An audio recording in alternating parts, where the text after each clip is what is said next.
It has been the primordial duty of the committee which I head, the Committee on Dangerous Drugs in the lower house, to help ang ating law enforcement agencies in the war against illegal drugs.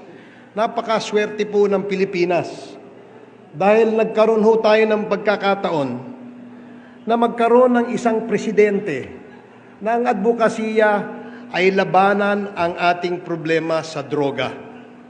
Seen a lot of people, politicians, and people from the private sector who have always been announcing that ako ay kontra sa droga, ako ay kontra sa ganyan, but never na nagkaroon ho tayo ng isang leader na ipinakita ang kanyang leadership para labanan o mag-declare ng totoong gera sa droga. At walang iba ang pwedeng gumawa niyan, kundi po si President Rodrigo Roa Duterte. Bihira ho tayo nakakita ng isang leader na bukod sa kanyang deklarasyon na war against drugs and war against criminality and war against corruption, meron pong ipinapakitang totoong datos. Kaya nga ho, meron tayong real numbers, PH, because that only indicates the real picture. And that real numbers tell everybody na ito ho ang totoong kalagayan ng ating bansa. Maglagay man ho tayo ng 100 President Duterte dito sa Pilipinas.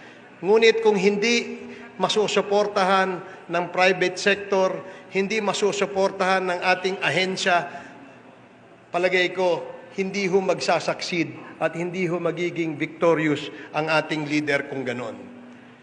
Nararapat lamang na atin siyang suportahan because he does not just worry about...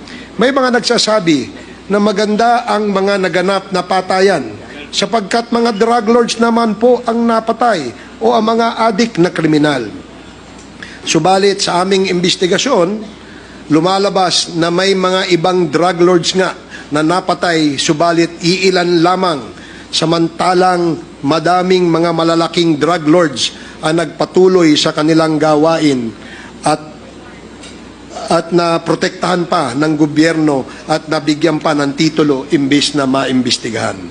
Libo-libo ang mga pinatay na mga tricycle drivers, homeless na nasa kariton, construction workers, at mga ordinaryong tao na halos wala nang makain at walang laban, mga taong napagtripan na lamang. Ito ba ang mga drug lords? Pangkain nga, wala sila. Pangdroga pa kaya? Mga batang inosente gaya ni Kian de los Santos, basta na konsunadahan ka, delikado ka na.